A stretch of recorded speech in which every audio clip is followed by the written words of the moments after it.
Good morning, students.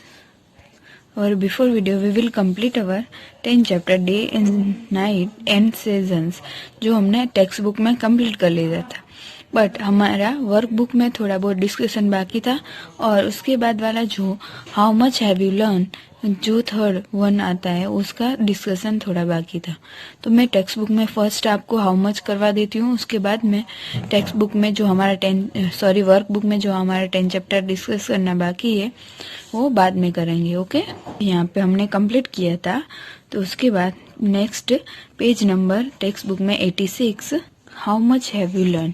तो as per the example give 3 more names. यहाँ पे आपको नेम्स लिखनी है जो हम रो खा सके, जैसे कि कुकुम्बर होता है, उसके बाद कैरेट होता है, तो कैरेट हम ईटन खाते हैं, तो उस रेडिस टोमेटोज ये सब हम कच्चा खा सकते हैं। देन हम रोस्टेड करके जो भी खा सकते हैं उसके 3 नेम्स लिखने हैं, जैसे कि एग्जांपल में दिया है चपाटी, तो पापड़, कोन, भाखरी ये सब हम रोस्टेड करके खाते हैं। उसके बाद बोल, तो बोल में खिचड़ी, खमन, ढोकला और उसके बाद राइस ये सब हम बॉईल करके खाते हैं। देन डीप फ्राई करते हैं, शाउटेड करके खाते हैं, तो पराठास होते हैं। और उसके बाद ऐसा जो हम खाने से साउट होता है, आवाज आती है, तो पराठास खाते हैं, तो पापड़ होते हैं। देन पूरी होती है, पूरन पूरी होती है, टेबरा, और उसके बाद फ्राई करके तो पूरी, भजिया, दाल वड़ा, समोसा ये सब हम फ्राइड करके खाते हैं। देन यहाँ पे आपको लिखना है कि किचन की ऐसी कौन सी यूजफुल थिंग्स है जो हम यहाँ पे यूज कर सकते हैं। तो इन केस ऑफ कफ, तो turmeric powder in milk, warm meat and drink, तो यहाँ पे एक एग्जाम्पल दिया है। देन हमें अगर डायरिया हो जाए तो हमें क्या करना चाहिए, तो खसखस और शुगर क्यूब्स को मिलाकर मिल्क में ऐड करना चाहिए और उसे वार्म करके ड्रिंक करना चाहिए। देन अगर हमारे पेट में गैस हो गया तो इक्वल पार्ट में सॉल्ट एंड अजवाइन जो होता है, अजमो होता है, उसे लेना चाहिए और उसे वार्म वाटर के साथ पी जाना चाहिए।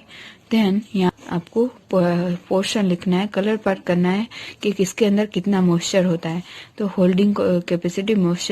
होल्डिंग कैपेसिटी कितनी होती है, तो एल्यूअल सोइल में 4 पार्ट होती है और क्ले सोइल में पूरा आपको भर देना है, ये वाला पूरा पार्ट, और सैंडी में ये 2 पार्ट।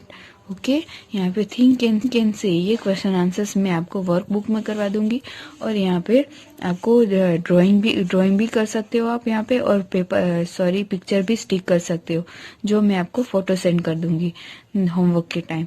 तो आपको यहाँ पे अगर आपको स्टिक करने हैं तो स्टिक भी कर सकते हो। विंटर में कौन से ऐसे फ्रूट्स और फूड है जो हम खा सके, समर में, मानसून में, अगर आपको पिक्चर स्टिक करने है तो स्टिक करो, या तो आप ड्रॉ भी कर सकते हो और कलर भी फिल करने हैं। Okay, then open your work book now, page number 96, question number 9 जो हमने यहाँ पे लास्ट में डिस्कस किया था, जो मैंने आपको नोटबुक में लिखने के लिए बोला था, आप सबने किसी ने ही भेजा है, सबने नहीं भेजा है, तो आपको यहाँ पे लिख देना है in notebook. Then question number 10, तो क्वेश्चन नंबर 10 जिसमें विंटर, आपको एक विंटर, समर और मानसून के बारे में लिखना है यहाँ पे डिटेल्स में, जो मैंने थोड़ा बहुत लिखा है। आप भी इसको कॉपी करके भी लिख सकते हो और आप खुद की तरह से भी लिख सकते हो अगर आप लिखना चाहते हो। तो यहाँ पे पहले विंटर है, जो वो कौन से मंथ में आता है, तो नवंबर एंड फरवरी, और गुजराती मंथ हो तो कारतक से लेके माह तक रहता है, और ये सही मैंने सारी डिटेल लिखी है विंटर की। देन यहाँ पे लिखा है समर का। उसके बाद पेज नंबर 97 में समर का है और 98 में यहाँ पे मानसून के लिखा है। ओके, तो ये आपको 3 सीजन के बारे में थोड़ा बहुत आपकी तरह से भी लिख सकते हो और मैंने लिखा है वो भी कॉपी कर सकते हो। Then question number 11 question answers जो डिटेल्स में लिखने हैं। तो incidents of disease increase during the rainy season. Rainy season में ऐसा होता है कि disease when any of these 3 either summer, winter and rainy season started, the atmospheric conditions change. Atmospheric changes होते हैं कंडीशंस चेंजेस होते हैं। तो मॉनसून में क्या होता है, ज्यादा मॉइस्चर होता है तो एटमॉस्फेयर के अंदर, तो उस टाइम पे ज्यादा डिसीज स्प्रेड होना स्टार्ट करते हैं, इंक्रीज होते हैं। तो hunger decrease in this season, disease like typhoid, malaria, cholera जैसे डिजीज ज्यादा स्प्रेड होते हैं इजीली इन दिस सीजन, क्योंकि एटमॉस्फेयर कंडीशंस चेंज होती है। If proper hygiene conditions are not observe, अगर हम प्रॉपर हाइजीन यानी कि ध्यान नहीं रखते हैं कैसी कंडीशंस अच्छी होती है, तो हमें epidemic can spread. Water is filled anywhere due to which even mosquitoes become a major problems in this season। और हम ध्यान नहीं रखते हैं तो वाटर कहीं पे भी कहीं न कहीं जगह पे भरा रह जाता है और उसमें ज्यादा मॉस्किटोज हो जाते हैं और उसके बाद मेजर प्रॉब्लम्स हो सकते हैं मानसून की सीजन के अंदर, इसलिए ज्यादा डिसीज मानसून में स्प्रेड होते हैं। देन क्वेश्चन नंबर 2, यहाँ पे आपको लिस्ट बनाना है कि कौन सी गेम हम विंटर और समर और मानसून में खेल सकते हैं। तो विंटर में हम race, hurdle race, kabaddi, kho kho ऐसे गेम्स खेल सकते हैं। इसके बारे में तो आप सब जानते ही होंगे। समर में musical chair, hide and seek, joint magnet, ये सारी गेम्स खेल सकते हैं। और मानसून में आप मेनली इंडोर्स गेम्स खेल सकते हैं जैसे carrom boards, chess, snakes and ladders, ludo, ये सब। उसके बाद question number 3, find the reason for days and night being long और शॉर्ट। कौन से रीजंस होते हैं जिसकी वजह से days and night long and short होते हैं। The earth is not straight on its axis of rotation, instead it is still, यानी कि अर्थ एक प्रॉपर स्ट्रेट में नहीं है, स्ट्रेट एक्सिस में नहीं है, तो उसकी एक्सिस होती है वो थोड़ी बहुत इंस्टेंट टिल्टेड है। तो उस वजह से due to this different parts of the earth get different length of sunlight hours, और इसकी वजह से सनलाइट हमें डिफरेंट टाइम पे आवर में मिलती है।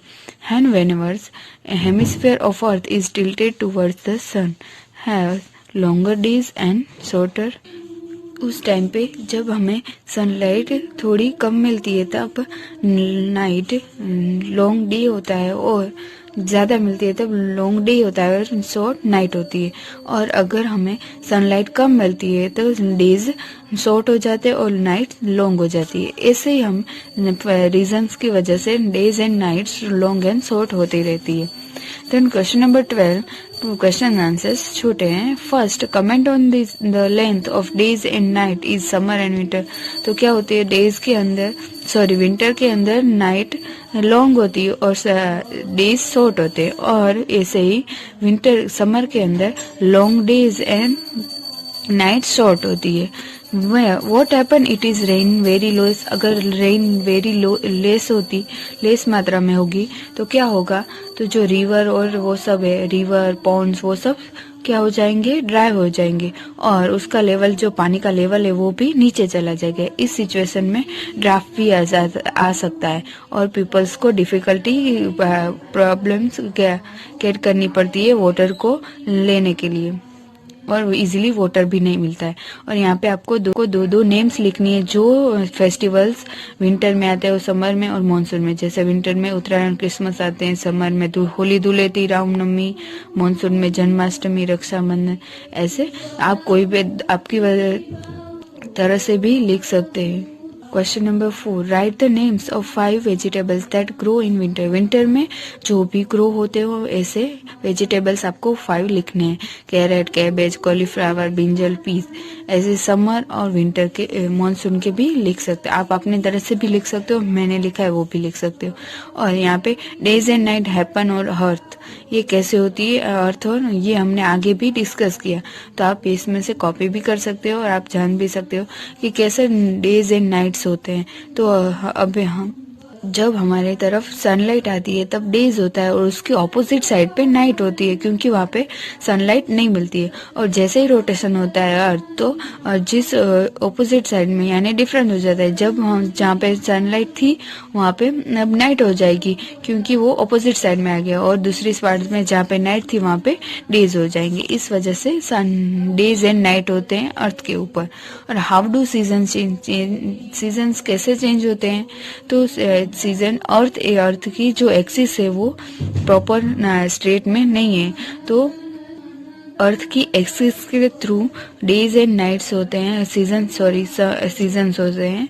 जैसे जब हमें ज़्यादा हम जब प्रॉपर सन की साइड पे होते हैं तब समर होता है, और उसकी थोड़ी सी उसकी ऑपोजिट साइड पे होते हैं तब हमें विंटर होता है, और थोड़ी बहुत उसके और सन की हम एकदम सामने नहीं होते और उसके ऑपोजिट साइड पे नहीं होते हैं, तो तब मॉनसून होता है, रेनी सीजन होती है। Then what happen if it rains heavily, अगर हैवी रेन होगी तो क्या होगा, तो हमें फ्लड को फेस करना पड़ेगा, और इसकी वजह से लॉट्स ऑफ डेविएशंस भी हो सकते हैं, उसकी वजह से ज़्यादा प्रॉब्लम से हो सकते हैं। आपने जाना हो तो थोड़े लास्ट ईयर और केरला में फ्लड आया था, तो कितने सारे प्रॉब्लम्स हुए थे, ऐसे प्रॉब्लम्स भी आ सकते हैं। देन यहाँ पे एक्टिविटी में आपको 12 मंथ लिखने हैं और उसका टाइम लिखना है। यहाँ पे मैंने सपोज लिखा है, ऐसे ही लिखा है, बट आप हमें ऑब्जर्वेशन करने के बाद भी लिख सकते हो।